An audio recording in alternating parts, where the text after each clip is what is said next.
Magandang araw sa inyong lahat. Ako si Sultan Muhammad Mahakuta Abdullah Kiram, ang 34th Sultan ng Sultanato ng Sulu.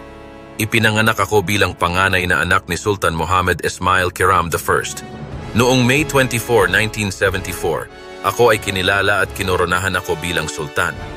Sa parehong araw, ang aking anak na si Muedzul Lailtan Kiram ay kinoronahan din bilang Raja Muda o Crown Prince. Ako ay kinilala bilang sultan sa ilalim ng Memorandum Order 427 na inilabas ng dating Pangulong Ferdinand Marcos. Bilang sultan, aking pinangalagaan ang mga tradisyon at kultura ng aming bayan sa kabila ng mga hamong pampulitika sa Pilipinas.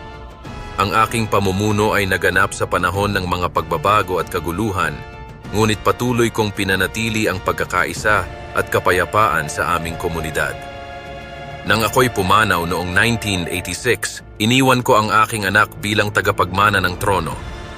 Subalit nagkaroon ng mga hamon sa kanyang paghawak ng posisyon dahil sa kawalang katiyakan ng sitwasyon noon.